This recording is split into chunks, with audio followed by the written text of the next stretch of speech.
Mr. Brian Buhr is the Dean of the College of Food, Agriculture, and Natural Resource Science at the University of Minnesota.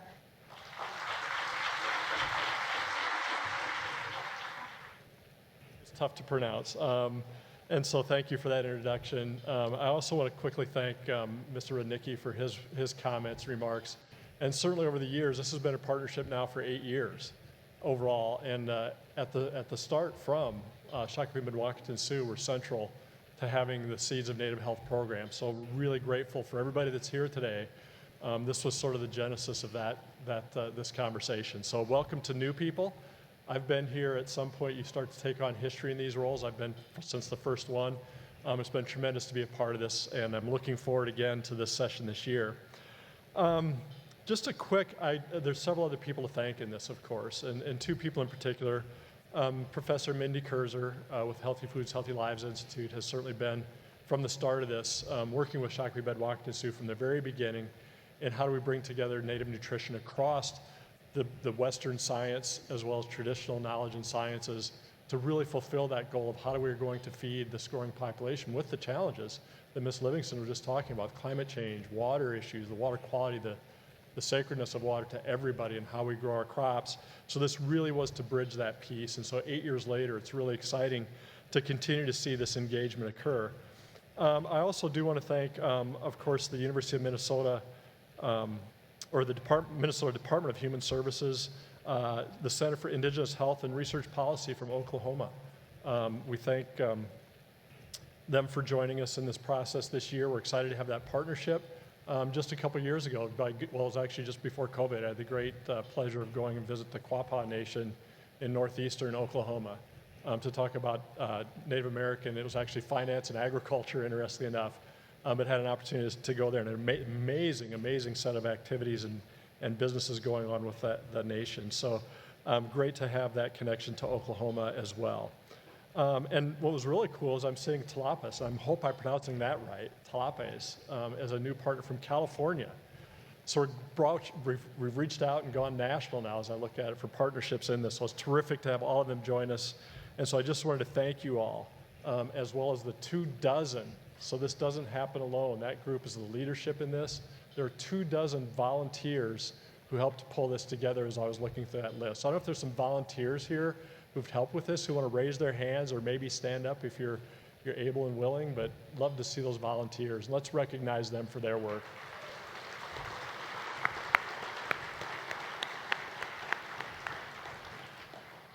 So I'll just briefly, as I was looking through the conference, of course, it's always interesting to see the names, and there's a lot in a name, of course. And this one's name is Resurgence of Indigenous Pathways. And I was thinking about Resurgence, and I mentioned that this is the 8th conference, which is super exciting to see something go that long. It's clearly matured into something that's hopefully going to be lasting for many years to come. But I kind of also realized because of that, I'm probably one of the relatively few people at the beginning of this, which was 2015, when Shakopee Mdewakanton Sioux came to the University of Minnesota and said, we'd like to think about how we work together on developing and increasing Native nutrition, and more broadly than that. And at the time at the university, this resurgence message, there were certainly pockets of work with indigenous communities and areas. So public health is always a key partner of this. Of course, American Indian Studies are part of that. University of Minnesota Duluth has programming M-Trees. It's the Minnesota Tribal Resource Environmental Sciences program.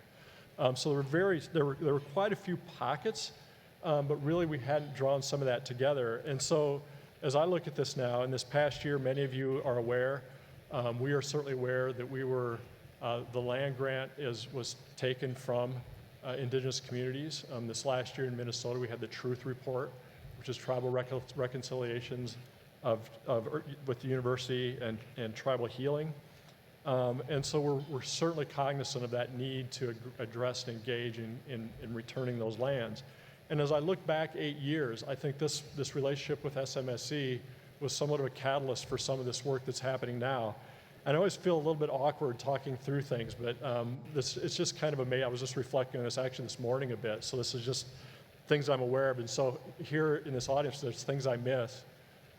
Forgive me because it's just simply, I was trying to, and for my age, I'm starting to that point where my memory isn't always great, but I was just thinking through this and going through it. And so Tribal natural sciences is an area that beyond our food aspects of this. And so this was here before them, but we had a program called Nibian Newman that was working primarily with the Anishinaabe on water and wild rice to bring together worldviews related to that and different epistemologies and looking at that work.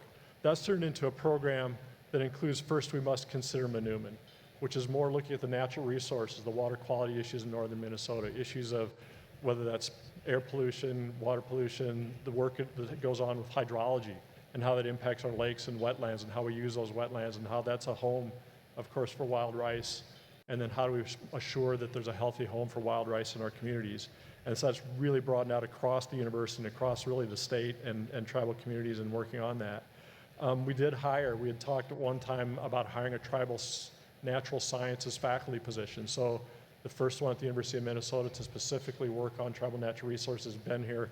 Michael Dockery has been here probably 3 to 4 years now, working in those areas.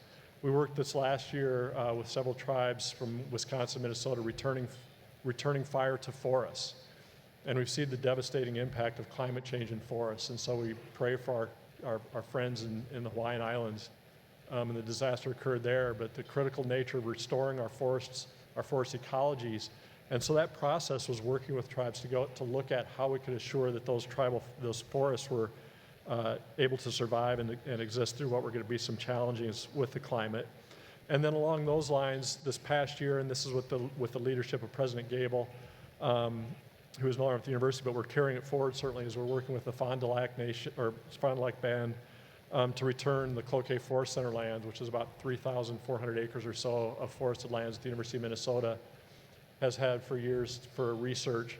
And we're working with Fond du Lac tribe to return those lands to the Fond du Lac, and that's continuing on work as we go forward.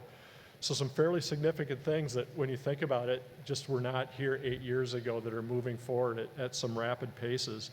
The nutritionist, food and agriculture extension, somebody mentioned the University of Minnesota Extension is a key partner in all of this work. And there's probably several extension educators through that, and there's a program of indigenous network in health and youth development that's a key part of that. Healthy foods, healthy lives, of course, we mentioned earlier. This area of business development, we've worked with the Federal Reserve Bank in developing financial work with tribes in Minnesota. Actually, it's a national program through the National Agricultural, I'll get this name wrong, National American Agricultural Funds that were started. Janie Hipp has been a partner in those with us for years, and we're building out how do we bring community investment to fruition in tribal communities. And I go on, but if you haven't been, people don't, we have work a lot across Minnesota. The Bell Museum, the Minnesota Arboretum are part of this. And of course, this last year, the University of Minnesota is offering free tuition to indigenous members of our communities. And also we do that with the Bell Museum and Arboretum. And if you haven't been to the Arboretum, do go there. There's a Marlon Miles who could possibly be here. She's from St. Paul. And she developed a sacred hoop walk. So when you go around the Minnesota Landscape Arboretum, which is close by here, I'll get my bearings right here. It's a virtual tour that she's created talking about native plants and species so that people can learn from those as they go around the Arboretum. So those are just a few of them. That was just kind of me sitting down. So if I've missed any programs or anything out there, it's only because I wasn't thinking about it in the moment. But it's really dramatic. I think that's a lot of this came from these partnerships and the relationships that are built here as we engage together. So I'm excited to be here for the 6th annual, the 8th year of the Native Nutrition Conference. I want to thank you all for being a part of this vision. Everybody here is part of this going forward and part of it in the past. So thank you, and thank you for inviting me to be a part of this as well. So thank you.